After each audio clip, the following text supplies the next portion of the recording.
You're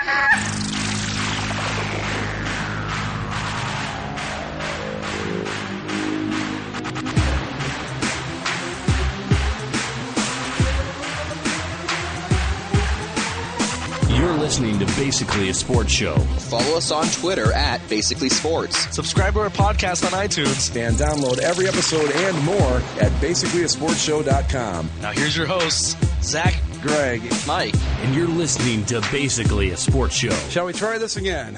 Sure. Okay, here we go. We are back after horrific technical difficulties. Okay, we're back and going. It's like the good old days. It's like the good old days, yeah.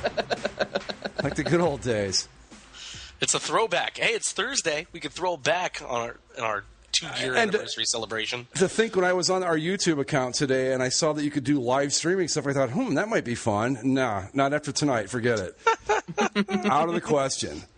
Anyway, I think we need to talk about the elephant in the room because, as I told Mike earlier tonight via text, the NFL has given us wife beaters. The NFL has given us child abusers. But today, we got the daily double. We've got a guy that did both. Yeah. And that would be I can't remember his first name, Dwyer from the Cardinals. Jonathan Dwyer. And we've had, since our last time we convened, we've had sponsors drop out from the NFL, sponsors threaten to drop out from the NFL. Pepsi gave a very Anheuser-Busch-like statement today as well. Right. Saying, we're concerned, but we're not leaving. And as as Mike had pointed out in his, I guess, what are we going to call that? A press release, I suppose, that you did there? I get bonus content, maybe? In his press conference explaining, but if I remember right, you're okay still talking about this stuff, right? Oh, yes. No, all I'm right. talking about this stuff. But so we said on basically a football show just 2 days ago, Zach, that we would show up on Thursday and it would probably be worse. Guess what, folks? It's worse. So what's next? It's like I told you off air on Tuesday. Peyton Manning runs a cockfighting ring. Like it's going to turn out Tom Brady's been running a white slavery ring out of his basement. Well, there's a little note, trending topics on Facebook. Peyton Manning says that Colorado's legalized marijuana laws have helped his pizza business. Oh, I would imagine so. So maybe Peyton is a weed distributor. If he really wants to cash in, he needs to throw chocolate chip cookies on the menu, and he'll be good to go. Chocolate chip cookies and probably potato chips. Yeah. And not that he needs more money. The NFL just has a lot of things not going its way of late. The reason I wanted to talk about it is because last week we were saying, like, I think we brought up, what about advertisers? And we're like, we just can't see it happening. It's happening. Yeah. I mean, have we finally hit the point where, and we've asked it a gazillion times on the show, is it really starting to go down the other side of the hill? I'm beginning to think it is. With Anheuser-Busch, the thing about that is that's a $1.1 billion deal. They don't even have to walk away to make noise. All they have to do is say we're thinking about it. Right. All they have to say is we're concerned. And that made people say, whoa, hold on a second. Yeah, they fired a shot across the bow, and it got everybody's attention. Radisson pulled out of the Vikings entirely. Right. I think they suspended. Yeah, they suspended the agreement. The Vikings did do what people wanted them to do. And it's funny now. There's something that we had never heard of before. All of a sudden pops up where, there's an exemption list? Right. The commissioner's exemption list? Oh, well then, yeah, sure. Adrian Peterson, you go over there. Greg Hardy, step on down. Ray McDonald, you're next. Hold on. We got to make sure you pass through the velvet rope. Like, Jonathan Dwyer, come on down into the VIP exemption list. You're still going to get paid because technically you're not in jail yet. But you know what, though? Honestly, I'm okay with that. Right. It's what they can do. It's without, I mean... But you see, here's the thing, though. It's not what they could do. They could just fire them. I mean, Ray Rice was released from his contract. Right. Well, see, that's what I'm saying, too. Why all of a sudden does this just appear? Why didn't they just do this to Ray Rice? Did people just forget? And then somebody told the Vikings about it, like, oh, we can do that? And everyone else was like, oh, yeah, we can do that. I think you just hit it right on the head. Exactly. Like, you can't tell me for a second that the Ravens would have done the same thing for Ray Rice. You're right. I think someone discovered it and went, wait a minute, we can do this, and that's how they're handling it now. Like I said on Monday, my problem here isn't that the NFL employs horrible people, because you can find horrible people in any profession. Sure. I'm not going to hold that against the NFL that they have wife beaters and child abusers on the payroll. Everyone does. The problem is how they choose to handle it. As far as I can tell, Roger Goodell still hasn't said anything about Adrian Peterson. No one's even seen him. You know what? You know what, though? Honestly, from a PR standpoint, for him, it's probably best that he doesn't say anything until this all kind of subsides a little bit. Because he can't come back from mishandling the Ray Rice stuff, so all of a sudden, well, I screwed up really bad there, but I'm going to be hard on these guys, and you're all going to like me now. That wouldn't have happened. Well, here's the thing, though, and I saw this on a Keith Olbermann clip I was watching today with the Ray Rice thing. That's essentially what happened. There was double jeopardy. They'd punished him once and said, oh, wait a minute. Right. We didn't punish him hard enough. We're going to punish him again. And you know what?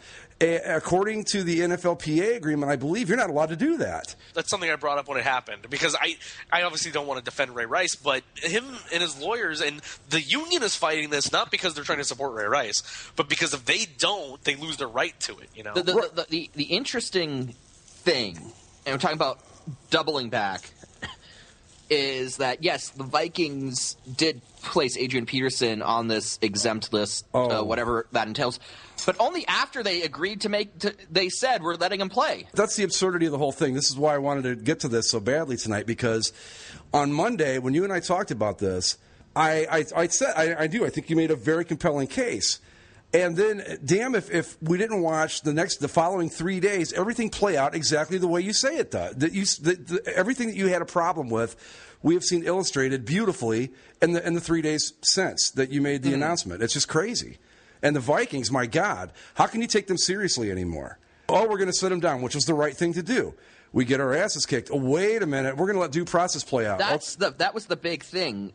You saw that score line for that Vikings-Patriots game when he didn't play. And then the Monday after that, they're saying, oh, well, we're going to let him play.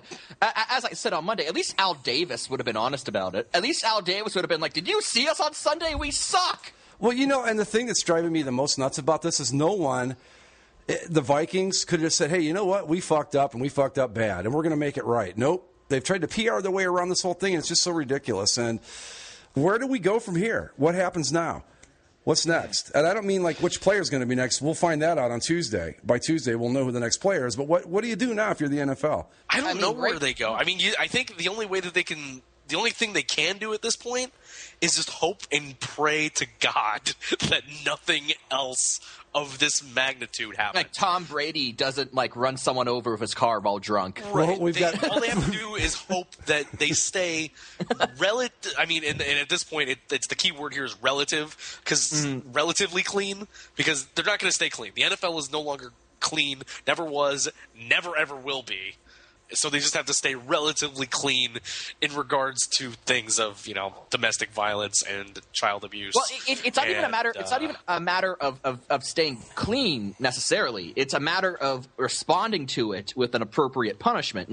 Sure. Again, like I said, I don't think anyone's going to begrudge the NFL if they have less than savory people on their payroll. Every job, you can find bad people on the payroll. But the fact of the matter is that when those people do something that unseemly, when someone does something illegal, they get fired from their normal job. Like the NFL can no longer just say oh, we gave him a 2-game suspension for domestic abuse. That's not a big deal. They can't do that anymore. They have to come down hard. I think this kind of bangs on something that we've talked about in other discussions when it comes to I guess when it comes to fans and sports and stuff. We've established in a lot of other different ways that being a professional athlete isn't like having a normal job. You can't use the same workplace rules and kind of protocol that you do with professional sports. Why not? I mean, in an ideal way, you could and you should, but it's established itself as so different in allowing itself to be that way that you can't. And if you do, then you have to set a hard line, and it really would probably set a lot of this back. Or anything like that. My big thing here, and the reason why the Adrian Peterson thing was the thing that was the final straw for me, was that after the whole Ray Rice incident, and then Adrian Peterson thing pops up, and I waited for a while, and I heard nothing from the league. And then I heard that the Vikings are going to hem and haw about it, and I thought, if beating a 4-year-old with a stick, if the moral bar is so low in the NFL that beating a child with a stick until he bleeds isn't grounds for some sort of discipline on a moral level, then I'm done with that organization. And that's what it is. It's gotten to the point where just because the guy's a star player, he can pretty much he can beat a 4-year-old child, and it doesn't matter. Just the fact that it is starting to matter, I think is good. The NFL is finally learning that it can no longer allow its stars to expect immunity in these sorts of situations. And I think that's a positive step going forward.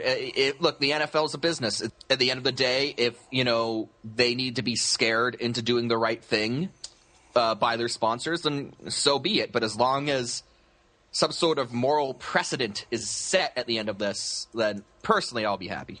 I'm glad you brought that up, especially in the case of the Vikings, because this is another thing we talked about.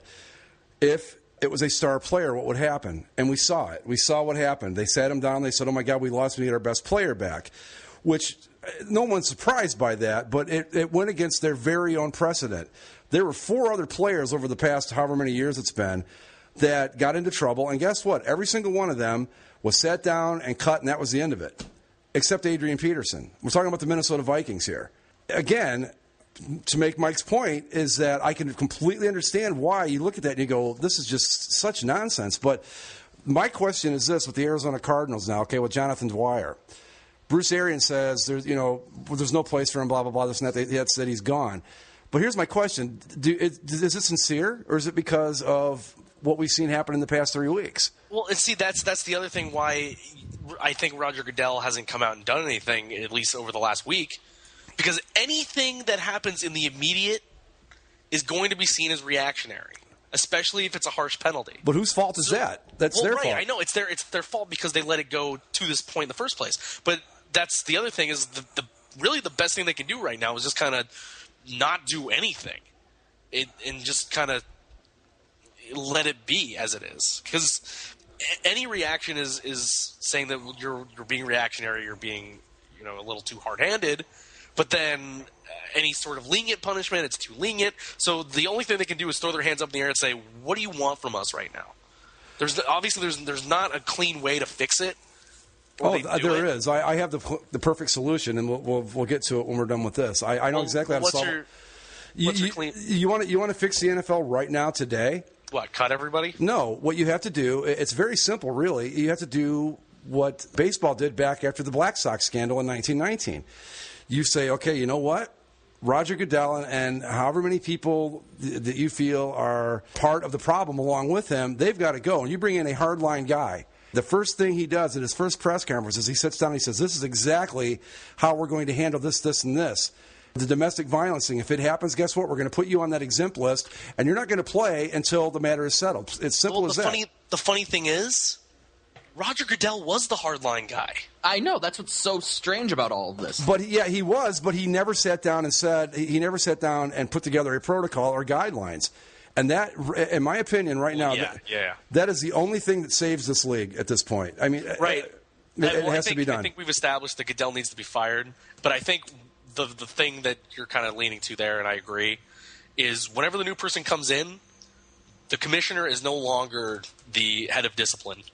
You get a new commissioner, you create a disciplinary office. Like every other sport has. Like every one of the major sports has. I think even including NASCAR even has that.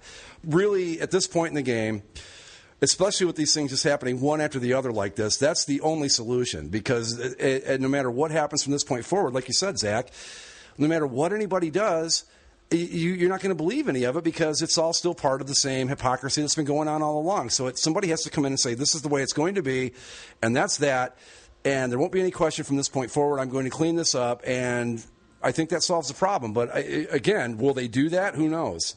Because the NFL, they're huge, and I think they're also a little bit tone-deaf and a little bit out of touch, and I don't think they realize just how much trouble they're really in right now. Yeah, it's just... I mean, I don't know if any of us can really kind of speak to where they are right now, at least from their side of it. because they're in such a hole. Right. That to dig out of it it's going to be some feat for them to really kind of establish the trust with fans or the general public about certain aspects of the league at this point. See, I just think that the longer they wait to make the strong move, the worse it gets, and the harder it's going to be to come back. Like you said, Zach, it's hard for us to say because first off, we're just 3 people. We don't really have a big enough sample size of NFL fans to know how far-reaching the discontent is at this point. But I mean, I think we're in enough contact with enough NFL fans to know how the fans feel, but to see it from the other side of the desk, like in Roger Goodell's desk, for instance. Like I think that the people that he works for, which are the 32 NFL owners, have to sit down and say, hey, you know what? We've got to cut our losses here and bring in the harsh disciplinarian, bring in the Kennesaw Mountain Landis of this century, whoever that might be. Yeah. Because when the White Sox thing happened back in 1919, that's baseball was. I don't know about the wife beating and all that, but it was pretty damn corrupt at the time. And he came in and he laid down the law. And a lot of people say he saved the game at that point. So I think that's what the NFL has to do from a PR standpoint and to just end this as quickly and as cleanly as possible. That's the only route they have to go in my book. Yeah. It's a matter of when. And I know guys like Jerry Jones have come out and said, well, we're 100% behind the commissioner. No matter how good he is for your side of the business, Jerry Jones or Dan Snyder or whoever else. And it's not helping that, like, 2 of the most hated owners in the NFL are backing Goodell, like Jerry Jones and Dan Snyder.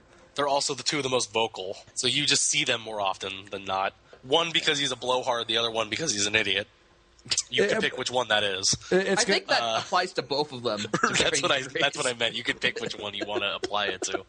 What it's going to take, I think, at this point for them to really move is if an Anheuser-Busch pulls out and says, that's it. We're taking our $1.1 billion, then we're heading across the street to the NBA or to baseball, soccer, whatever.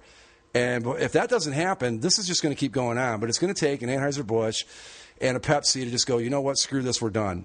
And I think that will finally get the wheels in motion to get this straightened out. And if they don't, I don't know where this ends. I don't know how it goes. It's exhausting that we still have to talk about this. It really is. We've been talking about this for like 3 weeks. But that's because it doesn't let up. Like, something happens. And then when that story's about to die down, something else happens. All you can do is laugh at it because it's like we did when we talked about Ray Rice. Like, imagine if this was Adrian Peterson. Well, damn it, lo and behold, there's Adrian Peterson. Like, you just couldn't script it. It's just... real life is sometimes funnier than anything else. I know. You might want to be careful with the Peyton Manning runs a cockfighting ring thing because so far we've hit them all right on the head. So. If that comes out tomorrow, I'm done with sports. Forget football. I'm done with all of it. That's it. You know what the name of his favorite rooster is, right? Omaha. Ah. That's where he gets to the practice. Omaha. Come on, Omaha. Go for the eyes, Omaha.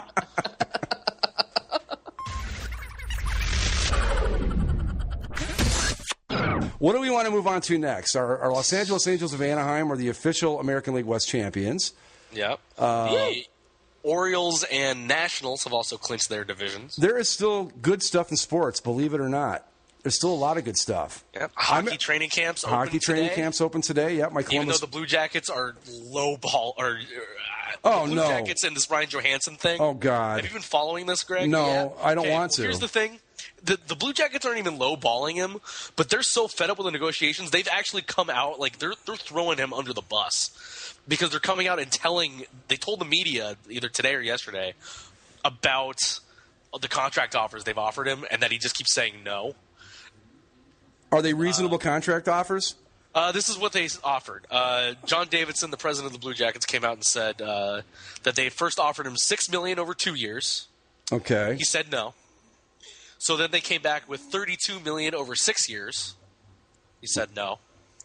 And then their third offer was $46 million over 8 years.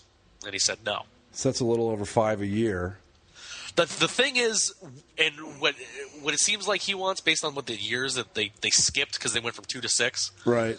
Most of these guys want to get, based on their age, they want to get like their first contract after their entry level deal. They usually end up wanting it to be like a 3 or 4 year deal so that they can get one more contract before they get free agency, full free agency. so they can make as much money as possible if they assume they're going to be a good player.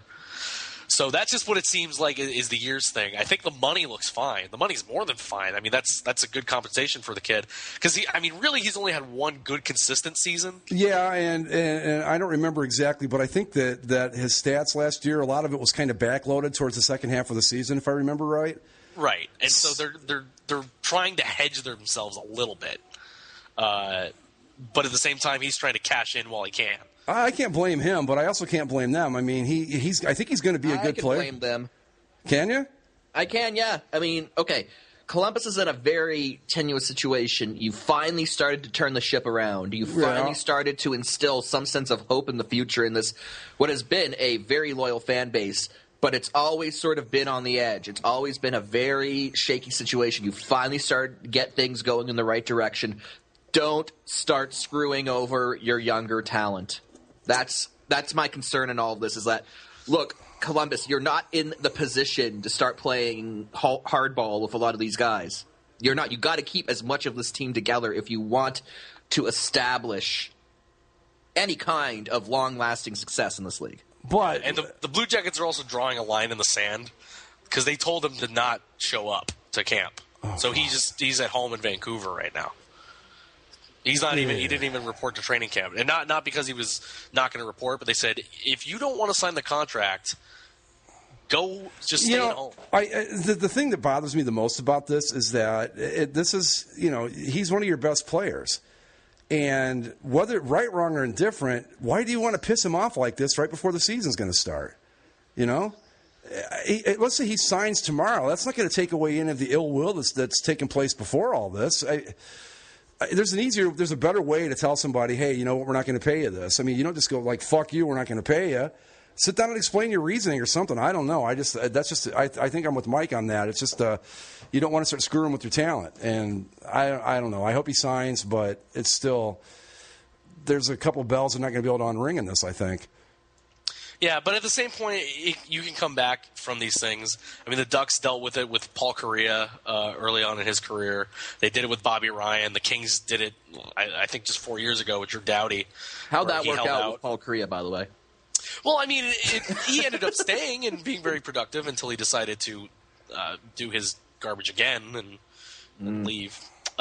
Worked out okay with Drew Doughty. Right. So that's not to say that if he comes back and plays well, all will be forgotten. It's just sometimes when the business gets in the way of NHL, it kind of. Well, I wish I hadn't made him one of my keepers in the fantasy league, but what are you going to do? Well, hopefully he'll be back by the start of the season. But actually, regarding the NHL in business, Tuesday of this week, the 16th, marked the 10-year anniversary of the start of the 2004-2005 NHL lockout. This is the lost season. The lost season. Yeah. So we're 10 years out from losing a full season of hockey. Way to go, assholes. You totally ruined hockey for me, and it took me until about, 2 years ago to finally start coming back. Good job. I was going to ask kind of what it kind of did for you guys, because I know for me, I just remember it sucking. It was the worst. And, of course, when it came back, I was so desperate for it that I forgot, oh, my God, the lockout, I don't care. Hockey's back, and I was so excited. But I know for someone like you, Greg, where it turned you away, right? Well, here's the thing, okay? I've always kind of followed hockey my entire sporting life, but never to the point I had gotten by the time the lockout rolled around. I became a Rangers fan in '92 when I've told the story before. I had to run commercials during their games, and that's how it all happened. But by the time the lockout happened, I was at the point where if we wanted to do basically a hockey show, I could have easily pulled it off. And the lockout hit, and I don't know that I just don't think my roots weren't deep enough for that not to affect me. Whereas, say, like in baseball, it was like, well, you know what? I've been a baseball fan ever since I can remember. So I'm going to come back. With hockey, it was like, I noticed that when it was gone, it didn't bug me all that much. And so it really hurt my fandom, and I just didn't care as much when it came back. And honestly, doing this show is what brought me back into it full bore because you guys are such fans, and I started watching again, and I remembered, this is a great game. I love it. And I kind of kick myself now. Why did I waste the 6 years after that? But, yeah, it affected me a great deal. I remember being incredibly pissed off, but I also remember in January being really excited of that year because they had announced that they were going to like salvage the season. Like the season could start in February and it'll be a shortened season, but it'll be something. And then nothing came of that. And then that was kind of the fear we had with the last lockout. It was the same thing. Yeah, where you get into January and it's like, oh, it's going to come back, but it's like we heard this before. They're gonna pull the rug out from underneath us. The thing that I found hilarious about the first lockout though was when they came back, when they finally reached a deal, the players agreed to less money than they had turned down back in January. Right. Like, well, right, because what the story of that is now it's now kind of the problem of today is the players caved in the first, which was so now when we go into the second lockout, the owners know all they have to do is wait because the players are going to want to play, they're going to want to earn their money, and all they have to do is wait, and they're going to get what they want. And I just remember thinking back to a Seinfeld episode 10 years ago when that happened. It's that episode where George is in charge of negotiating with the NBC rep, and he finally, he holds out, but for less money. Yeah, right. Yeah. He ended up getting way less than he started at, yeah. Yeah, and I'm like, and I just kept going, the point of negotiating, you see, is to get more money. But, the thing that still astonishes me to this day about it is that as much as I love hockey and as much as you guys love hockey, we all agree that it's not, of the big four sports, it's definitely a solid number 4. No, right. we don't. The lockout was a contributor to that. I think, I think at the time it was on the rise. ESPN was doing well with it, but you take the lockout. Yeah, and ESPN doesn't want to touch you.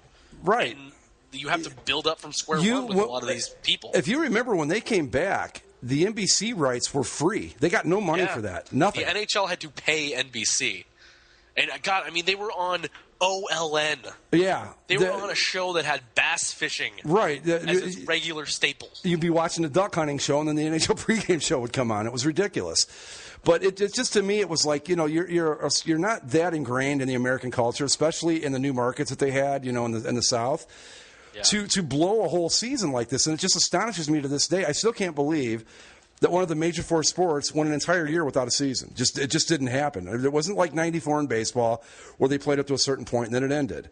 It was just, it never started and it never happened. And I don't know, where would they be today if they hadn't done that? I mean, even if they'd gotten in a half a season like they did last year or the year before, where would they be? And the thing, too, is despite how bad that was, in the last 10 years, the NHL has been very lucky with the way that things have progressed. Right.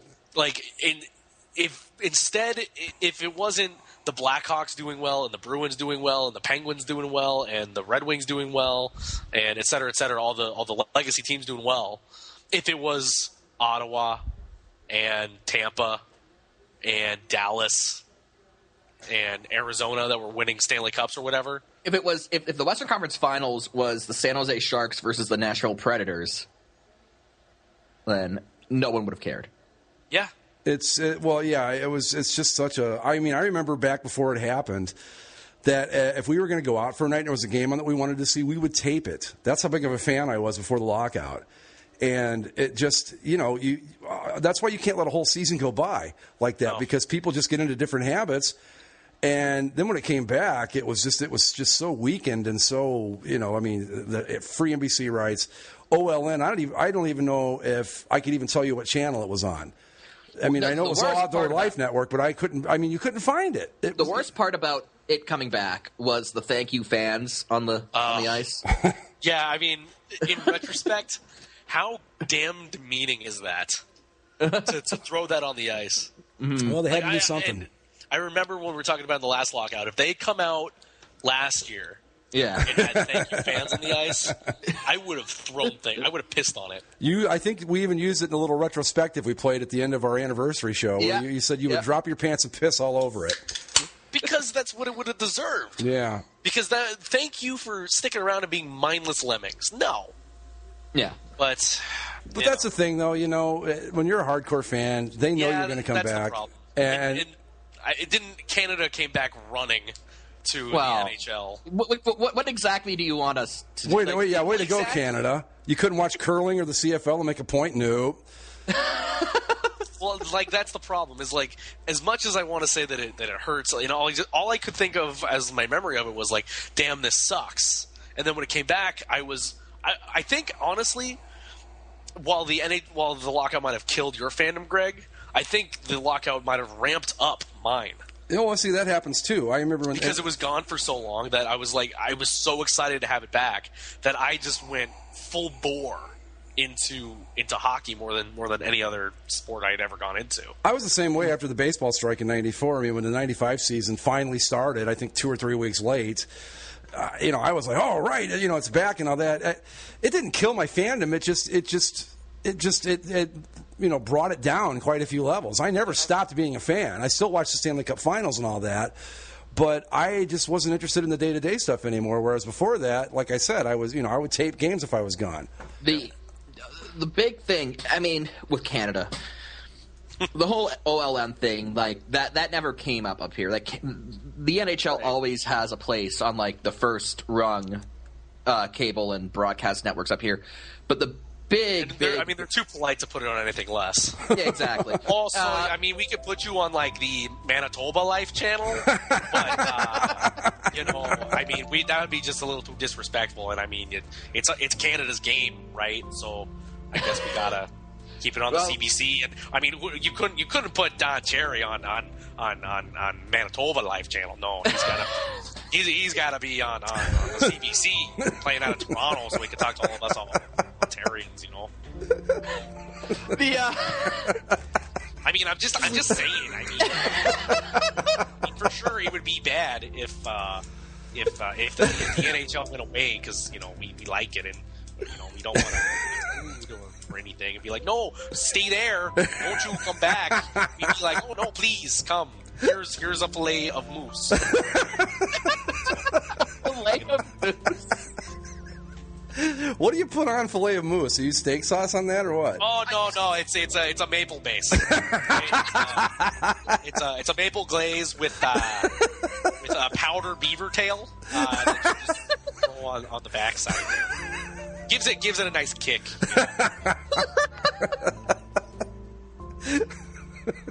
I think it was Bob McKenzie in a former life.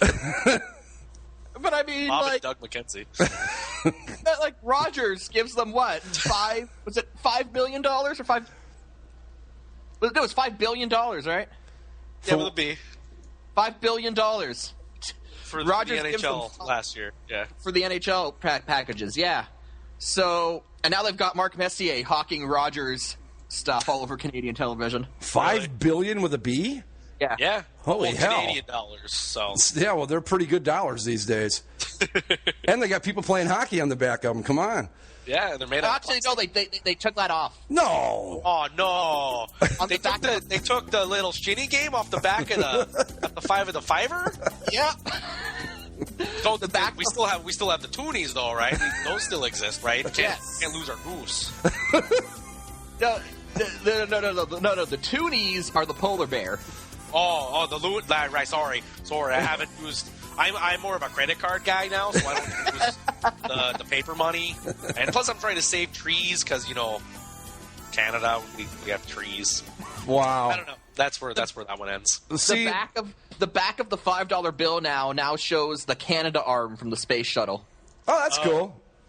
I'm a NASA geek, so I'm down with that. I thought it was awesome when Canada built that arm. Back off of our traditions, Canada. Get your own spaceship. America put the flag on the moon. They own space. That's right. Hey, you know what? Any other country's free to go up there and take it down. Knock yourselves out. If somebody went up and took the flag off the moon, we would start a space battle. Probably. It'd be like that would start Star Wars. Yeah. Legitimately. Yeah, you know, it was kind of presumptuous of us to drop our flag up there, but hey. On the moon. Yeah. Finders keepers, man. We declare the moon for America. Yeah, actually, Puerto Rico would be the 52nd state, not the 51st, because you forgot the moon is state number 51. Well, the moon's a territory. Oh, that's true. Yeah. They still pay taxes, though. They have a representative in Congress, but he's not allowed to vote.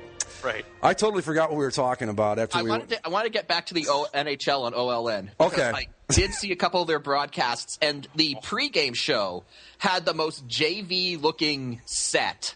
Didn't it? It was so bad. It looked like it was filmed out of a high school. It was It bad. probably was.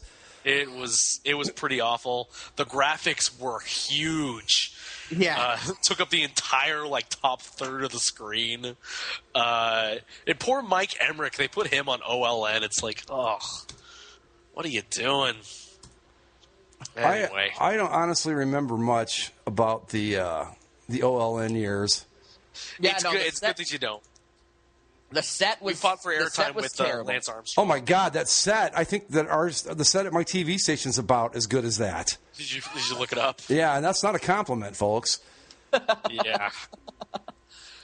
But you know The what? NHL on the Outdoor Life Network. It's a damn shame though, because I always thought ESPN did a really good job with the NHL. Right, but apparently when the NHL came back, ESPN would have taken it, but obviously with the same thing where the NHL was basically almost paying for it. Right. But the NHL said, no, we're going to go to someone that cares for us and wants us to be part of their organization. So they went with the Outdoor Life Network. You know Well, of what? course, it's kind of the same thing that they just did with 24/7 this week, too. What's that? What'd they do? 24/7, the Road to the Winter Classic, Right. no longer on HBO. Where's it Oh. at now? It's now on Epix. I don't even know what that is. Yeah, I've never heard of it. Well, you won't know what it is, Greg, because it's not on DirecTV. Oh, of course not. It's actually it's not. Epix only has about 10 million subscribers, and it's not offered by cable companies like Comcast, and of course Comcast owns NBC, which Who is own the Flyers? who also own the Flyers and happen to be the media provider for the NHL in the United States. So So the show is going to be on that really no one can watch. Well, apparently what happened was HBO footed most of the cost for the first season. But then in the following two seasons, the NHL footed most of the bill, and Rogers actually footed part of the NHL's bill because it was on Sportsnet in Canada. Because the Leafs got in. Yeah. So the NHL went back to HBO and said, hey, we have the Capitals, the Blackhawks this year in the Winter Classic. We want to do 24/7 again. What the league said was, yeah, we've kind of already done the Capitals and the Blackhawks have been on before. We don't really want to do the Winter Classic. What we do want to do is King Sharks for the Stadium Series, because that will be different than all the other 24/7s that you've done. Because at its heart, HBO is a cable company. They want to put on programming that is consistent and engaging and stuff like that. But if they're like, yeah, this is kind of the same, we don't want to do that. We wanted to do this. But the NHL has put so much time and effort into making the Winter Classic the game. They didn't want to shift the focus from that to the Stadium Series game. So they took their ship to Epix, because Epix will pay the money. And instead they're going to do two 24/7 type series with the Winter Classic and the Stadium Series game. Here's the thing: if you want the Winter Classic to be the game, then don't put 5 other fucking outdoor games with it. Yeah, Exactly. Yeah. The one thing that Epix has going for it is apparently they have some sort of deal with Netflix or Amazon. Okay. So there might be a way that they'd show it like a week later or something like that. Speaking of Netflix, I don't know if anybody else has watched it yet, but Trailer Park Boys Season 8 is on Netflix. Trailer Park Boys is fantastic. Thank you again, Canada. And Trailer Park Boys, I honestly, Season 7, it was kind of like, I think the well's kind of run dry. They came back strong with Season 8. It's really funny. It's pretty good. Yeah. I'm really one of my favorite shows ever. Nah, Trailer Park Boys, that's a national treasure. It should be. Yeah. Should That's a be. national The treasure. only problem with Trailer Park Boys is when I watch it, I start swearing a lot more than I normally do. Oh man. But I don't know. This is just the NHL always got like even if you go back to the 80s, didn't they turn down some lucrative deal to be on some third-rung cable sports network? I don't know. Like something, I can't remember the specifics. It was like they turned down they turned down a pretty good deal to be on some low-rung cable network in They 80s. turned down. So they were on Sports Channel, I think it was. Right, yeah. And Sports Channel, from all accounts, was awful. Yes. Yeah. But apparently they only went to Sports Channel because, like, they turned down, I think it might have been ESPN, I'm not sure, but they turned down some bigger option to go to Sports Channel, and basically the rationale was, we'll be the top dog on Sports Channel. Yeah, but nobody watches. Well, the thing is, too, especially back in the 80s, ESPN, when they get the NFL in 88, I think, if you had gotten on ESPN in like the early 80s or the mid 80s, they would have been all over the NHL because it would have been one of the biggest sports they had. They only had, at that time, I believe, was college football and Major League Baseball. So that would have been, they really could have really made some hay while the sun was shining there if they'd gone with ESPN. Could you imagine? But Sports Channel was actually one of the channels I had to run commercials on. The Islanders were on Sports Channel in New York, and they were just kind of like like Fox Sports is now, like your local Fox Sports affiliate. That's what they were. We had Sports Channel Ohio, Sports Channel New York, that kind of thing. It wasn't. I don't recall it being like a full-fledged national network at any point. So if they did that, that was just a really dumb move. Yeah. Oh well, but see, there is still fun stuff in sports. That was my point. Yeah. Lots of good stuff going on, and I just wanted to bring this up too. The NBA season will start shortly, and LeBron James will be back in Cleveland, and that'll be interesting. You may not like it. Will LeBron's new and improved hairline. Oh, did he do the Carlos Boozer thing and paint his head? His hairline is seemingly not in the same place it was nice. June. It looks to be slightly forward. Well, let me see here. I've got to see and a little this. Filled in. He unveiled his new shoe the other day, and people were like, "Oh yeah, shoe's cool." But what's going on up top, LeBron? Oh, holy cow! He did do the Carlos Boozer thing. It certainly looks like it, doesn't it? Well, it's not quite. I think he did a better paint job than Carlos Boozer did, but yeah, it's definitely a difference there.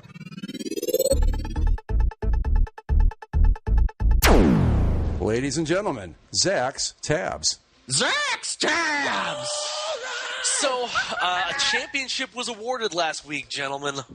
Last Friday, yes, you're hearing this first, your Phoenix Mercury completed their sweep, 3-game sweep of the Chicago Sky and are your 2014 WNBA champs.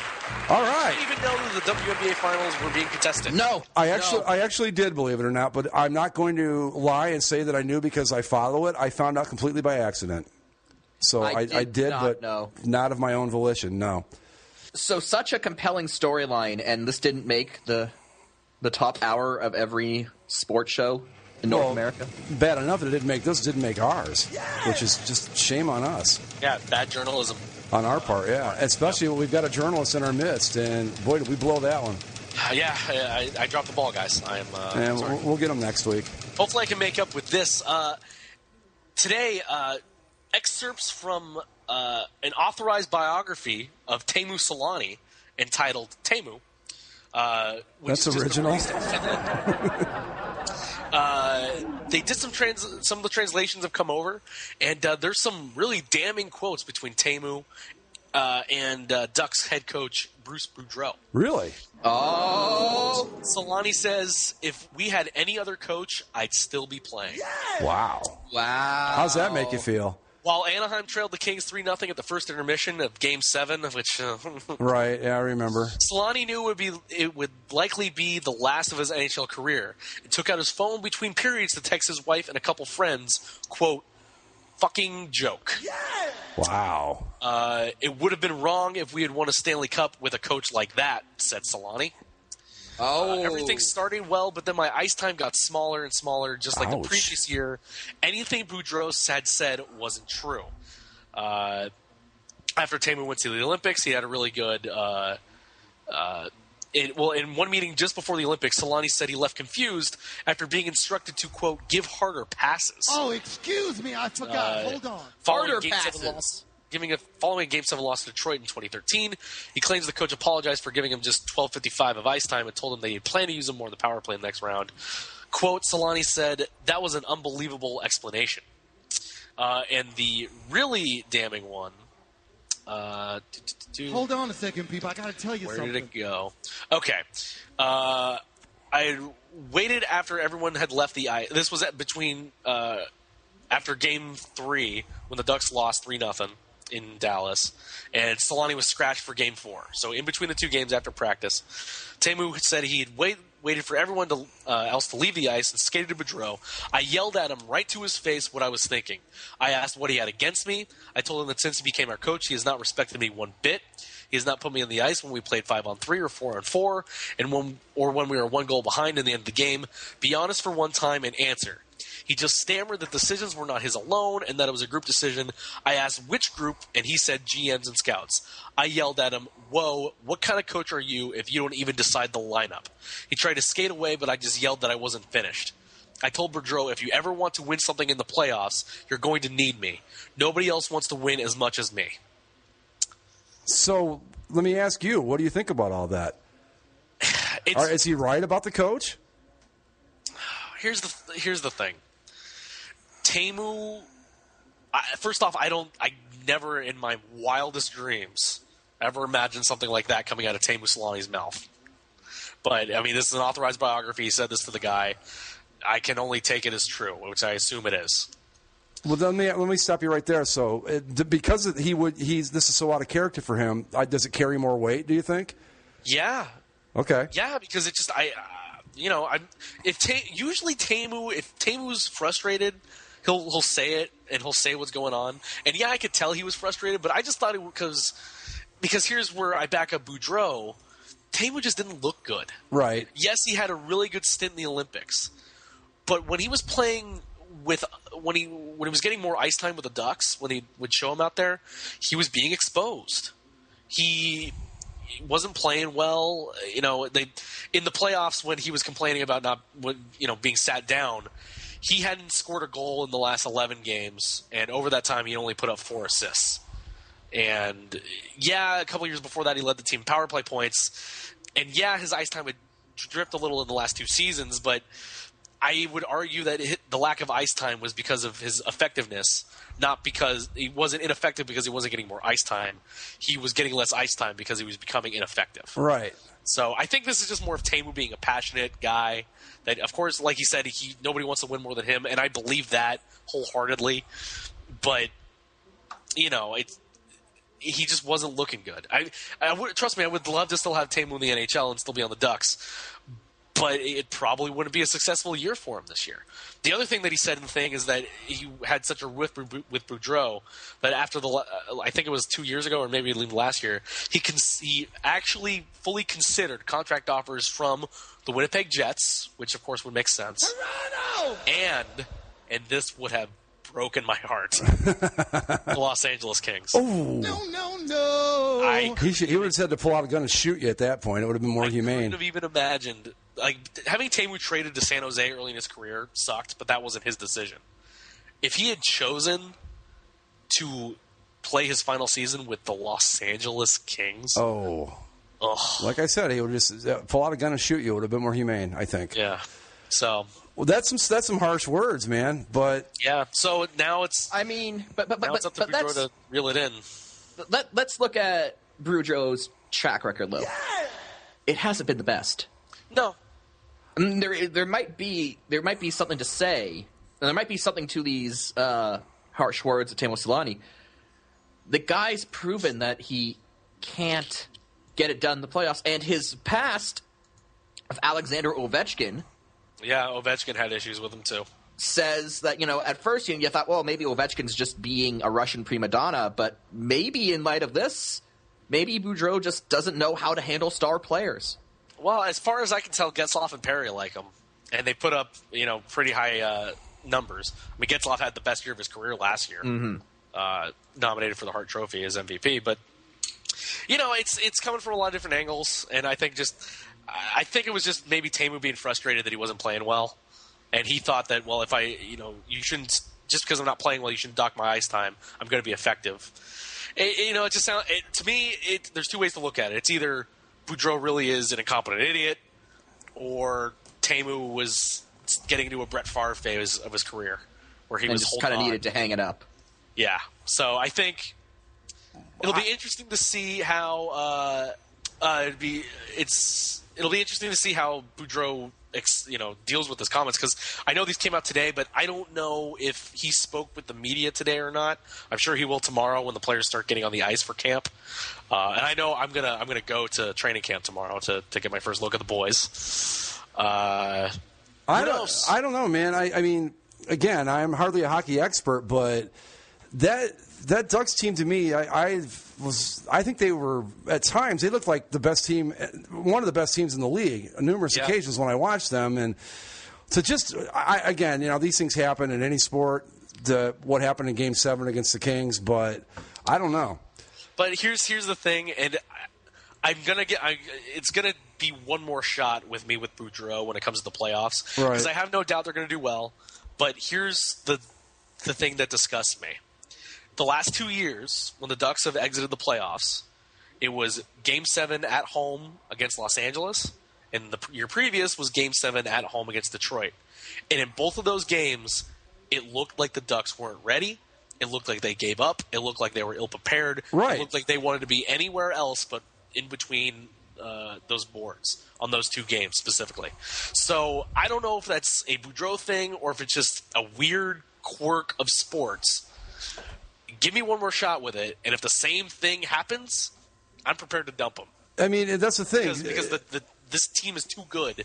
It has been too good to not get anything out of it. Well, that's the thing. I mean, you talk about the Game 7 last year. I don't remember the one against the Red Wings 2 years ago, but it was almost equally as lifeless. It wasn't as bad on the scoreboard, but it was pretty close. That third period was pathetic. So what happens? I mean, what's the theory that could does he push him too hard? What's the story? I mean, why? Well, no, because the thing was with Randy Carlyle when they got rid of him.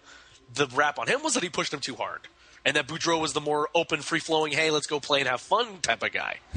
So, I don't know. It's weird. It's a weird circumstance.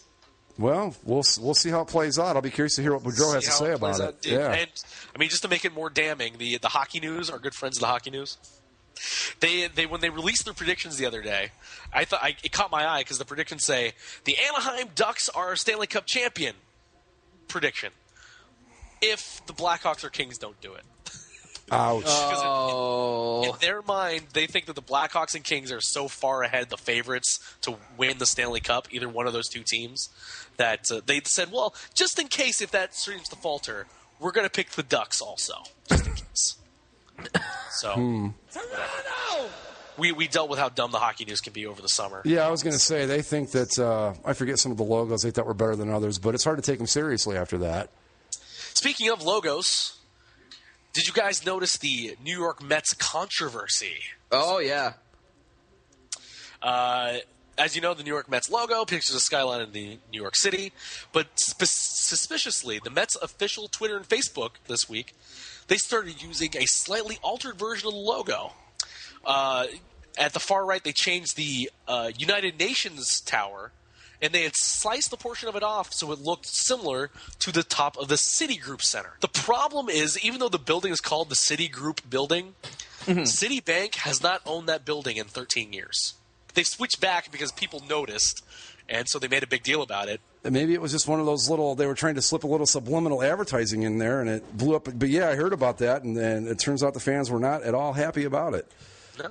And the Mets fans... well, first off, who knew there were still Mets fans? But second, they had a moment of brilliance last week when their starting pitcher threw eight straight strikeouts to set a modern record to start a game. Great uniforms. Probably my favorite uniform in all of baseball. The Mets, the home pinstripe, awesome look. I actually prefer their NY logo to the Yankees. I do too. I agree with you. Yeah. Let's see. You guys know who Gus Johnson is, right? The basketball guy, the screamer. Yeah, the screamer, the on fire. Right. Yeah. Mm-hmm. And just gets really into it. Well, he, for the last few years, has been Fox's #1 soccer announcer because they got the rights to the World Cup, so they're trying to groom him in time for the 2018 World Cup.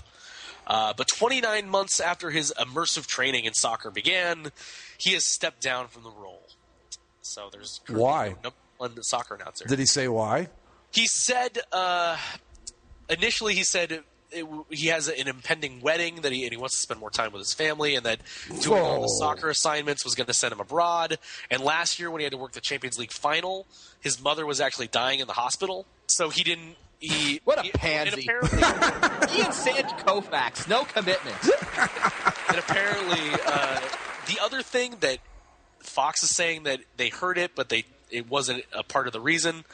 He got a lot of criticism in terms of his soccer announcing style because if you know his style, it works well for a fast-paced game like basketball, Right? Or a game with punctuations like football. But in soccer, where there's a lot of nothing that kind of goes on for a while, He admitted it, Greg. He admitted it. Like in terms of a soccer announcer, you can't keep saying, "Well, he passed it, and he passed it to him, and he passed it to him, passed it to him." You kind of have to just set a mood. The American accent is kind of harsh, right? Mm-hmm. It's a little punch. Get Doc Emmerich onto a calling soccer. No. He pancakes the ball. Okay, across the field. so side tangent. Doc Emmerich is the new announcer for NHL 15 on the video game. Oh, I've got to buy this now. And I've been playing it, of course, nonstop over the last few days. And it's just so funny because, like, one of the phrase that I get a lot in there is accidentally blocked. Like when you block a shot, you just happen to be in the way. It's accidentally blocked by the defenseman. See, I got to pick up this game now. Try. I'm gonna be playing this the entire weekend. I'm just gonna. And whenever the second period ends, almost like every other game, he'll go into intermission saying, "Since 1947, hockey has been a game of 3 periods, not 2 halves. We have the third one coming up." While we're on the topic of NHL 15, how is it? Is it good? Well, here's the thing. Okay, I got the Xbox 360 version. Right. It's essentially a copy-paste of NHL 14. Okay. With slight changes to the physics system, a little improved AI. They're small changes and they help, but at its core, it's still last year's model. The only system I currently have is a PS3. Would the PS3 version be worth it? If you have, when's the last NHL you got? 14. 12 for me. I guess it depends. For if you have 12, Greg, I would suggest getting it. Okay. There's been enough improvement since then to make it worth your time. But I mean, it depends on what you want to play it for. What if I want Doc Emmerich? Well, you get Doc Emmerich, but here's the other thing. So in the Xbox One version, you get the full NBC Sports presentation, where there's the NBC Sports graphics, and they show an exterior shot of the stadium before the game, and then they go in and they sat Mike Emmerich and Eddie Olczyk in front of a green screen and had them do some generic introduction to the game.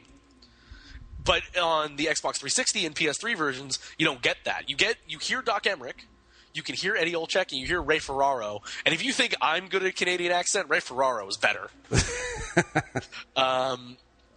But it also seems like some of the commentary for the 360 and PS3 versions seems almost more generic. Like they put more lines into the next gen version because there's more memory space. So, I mean, he's still there. You get he elevators the puck. Oh, he passes it geometrically. Oh, you know this one. Just some of the things are so great. Okay, this is how you make the perfect NHL game, EA. Doc Emmerich on commentary. Yeah. Then, be a GM mode, you have a sub mode where you can opt in to be a GM as Brian Burke. There you go. All the reports, all the graphs have been replaced with Brian Burke terminology, so now there's a truculence stat. What about the dream aspect of it? Is that going to be there too? Oh, of course. Of Okay. course. There's going to be like a period, right, where like you go to sleep, and then when you like wake up, it tells you who to sign. It's this totally screwed up dream sequence type thing that you've got to kind of figure out.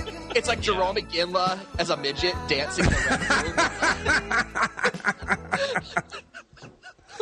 While we're talking about it, really quick, how are the uniforms in it? That's the big question. They're fine. I Okay. mean, they've updated them all. Like, they have the Ducks Stadium Series jersey in there. Cool. The one thing with the Ducks jerseys, though, you know how they changed the collar on the home and got the new matching white? Yeah. The collars on the Xbox 360 and PS3 versions are wrong. Oh, But in EA the screws Xbox up so One many and PS4 things. versions, they're right. Of course. So they didn't even bother putting the new jersey style into the old game, basically. Yeah, well, EA screws up so many uniforms in so many games anyway. Right. It's ridiculous. But everything's there. I mean, I wish they had some more throwback options for some of the teams. Yeah. Yeah, it's weird how a lot of throwback options have been taken out over time. Yeah. Almost. I remember with the Toronto Maple Leafs and Montreal Canadiens, like you go back to like NHL like 2001, you used to be able to play in like every variation of uniforms that those two teams had going back to like their inception. And now they've just cut a lot of them out, though. Did you guys ever get to play NHL 2001 on the PC? Yes, that's actually my favorite NHL experience. Oh, me too. I mean, because not only was it a great game, but you could go and get all these little like downloadable things and put, like the Rangers, I had the whole Madison Square Garden with the ads and everything were right. It was just so cool, all the stuff you could bring to it. I must have played that game.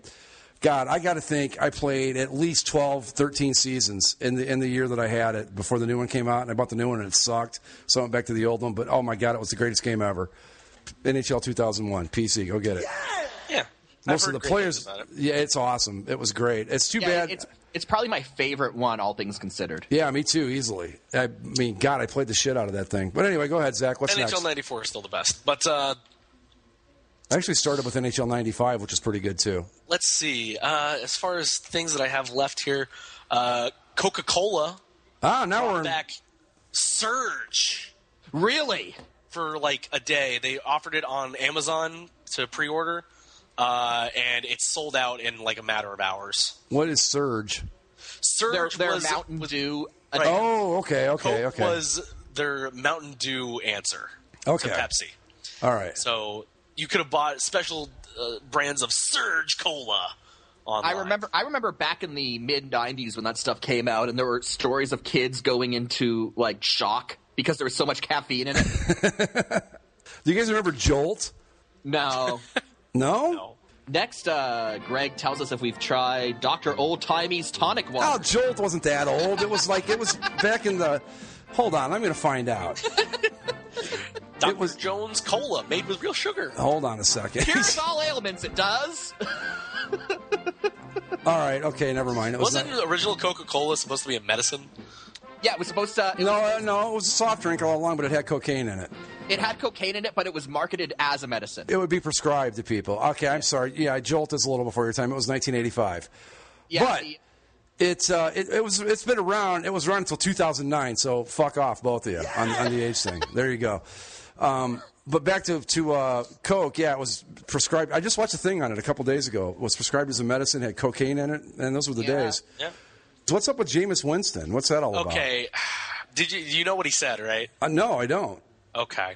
So you know Jameis Winston's history, right, with his rape allegations and things of that nature? Okay, please tell me he didn't rape or steal crab legs again. No. Or worse, rape crab legs. No, okay, so... He rapes a poor crab. There's been an internet meme over the last few months where this lady was doing a newscast and some guy in a hooded sweatshirt and sunglasses comes up and grabs the microphone from her and yells into it, "Fuck her right in the pussy." Jameis Winston was really funny and stood on a table in one of the dining halls, I guess, at Florida State, and stood up and yelled it at the top of his lungs. Why? Because he thought it would be funny. Oh, it's hysterical, Jameis. It might have been funny in a very, very crude way if it wasn't Jameis Winston. Exactly, because he has this history. So he's been – I mean, they've come down with a harsh punishment. He's been suspended for the first half against yeah. Well, I mean, yeah, you want to talk about the NFL certainly got its issues, but college football, oh, come on. You're suspended for 5 minutes. Who are they playing this week? Clemson. Oh, well, that might make a difference, but see, it would have been hilarious if it was against one of those like third tier level teams. Well, that's the way Ohio State usually does it. If a guy gets suspended for a half or a game or whatever, it's against the School of the Immaculate Word or whoever it was we talked about last week. Excuse me. I don't know. They've got of Incarnate Word. Oh, that's it, right? The University of I don't know. They've got that school was founded by nuns. They probably have some pretty badass disciplinary standards. Oh, damn it! Now I have to drag out those Gregorian chants again because we're talking about that school.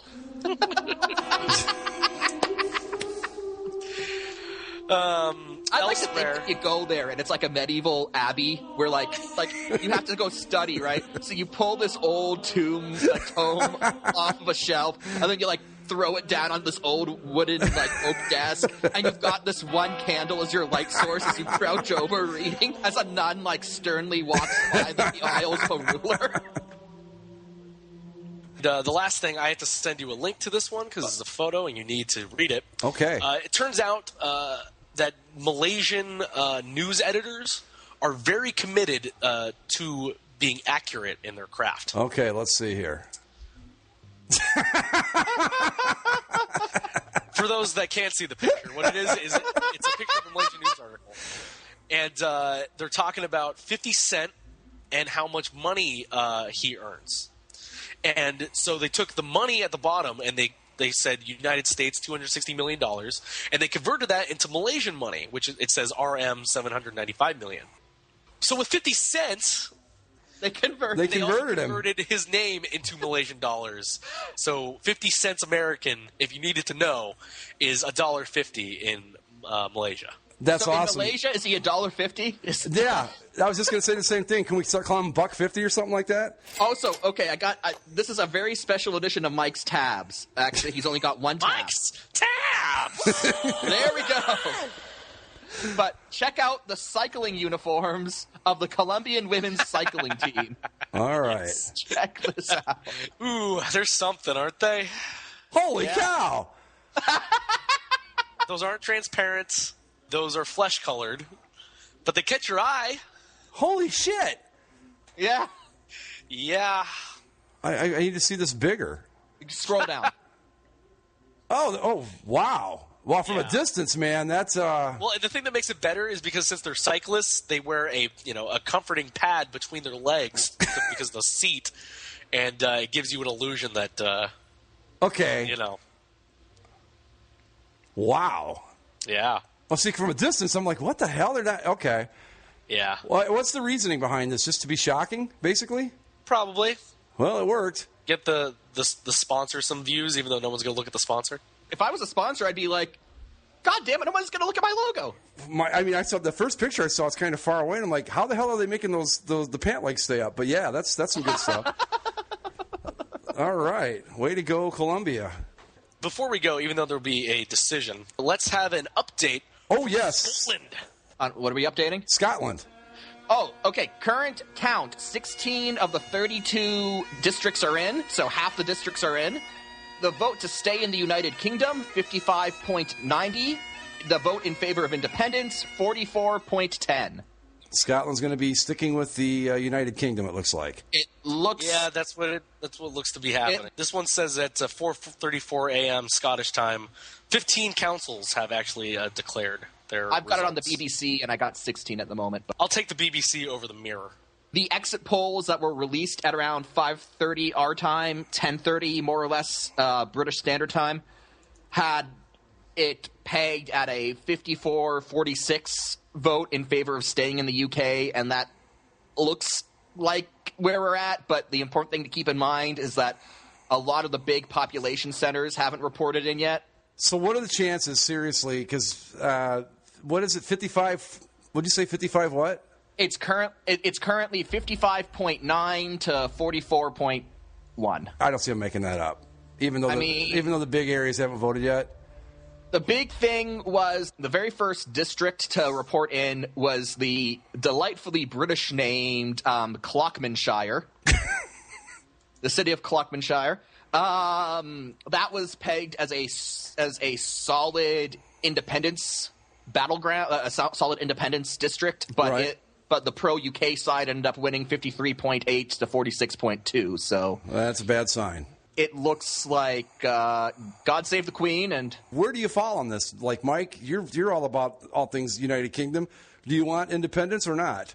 I prefer for the United Kingdom to stay united. Zach? They can take our rights, but they'll never take our freedom. That movie, as a historian, bugs the crap out of me. So basically, yeah, I mean, I'm 60% Scot. I have no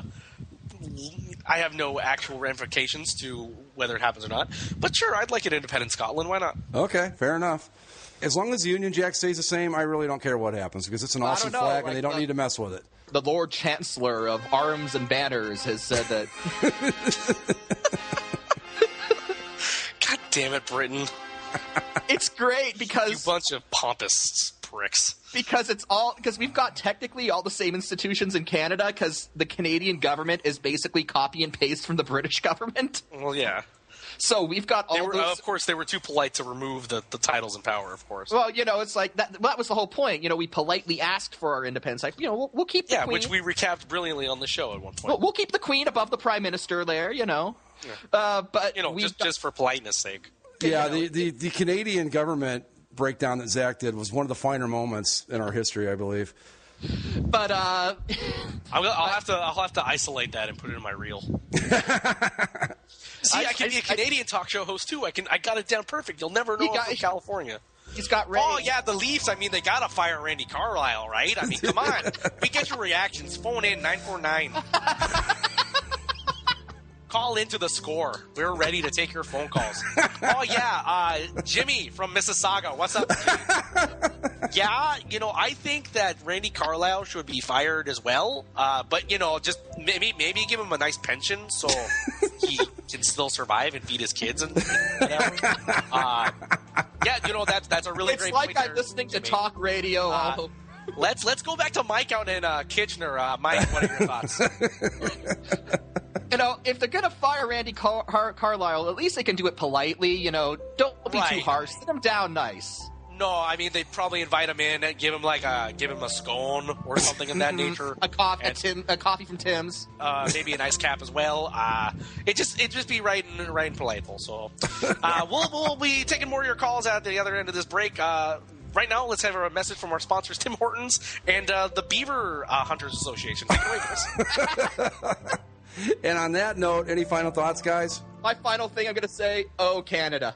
Oh, Canada. I was going to bring up something about U2 and the iTunes debacle, but... Oh, they go right out their ass. I'm a U2 fan. I was like, first off, I think the album sucks. Secondly, it's like, what if I don't want it? Right. Well, Apple did provide a link to that you could just click a button and it would delete the thing from your... Well, I'm not going to turn down a free U2 album, but still ask me first, But yeah. I don't know if you guys are U2 fans or not, but I listen to it. I like old U2. Yeah, me too. I'll go with that. The last U2 song that I could say I almost liked was Vertigo. Anyway, yeah, the new album, I think it blows, so there's that. And all right. Any final thoughts other than that the U2 album sucks and that no one wanted it? No, it's not bad. I mean, it's just not the best work I've heard. But it's not terrible. I'll keep it on my iTunes just because Canadian iTunes we don't have a delete button because.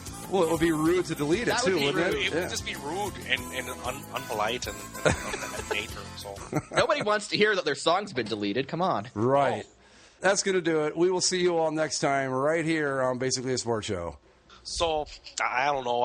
I'm not trying to ask you to leave or stop listening or anything like that. But I mean, we're done. So I'm going to allow you to leave, and I'm going to say so long.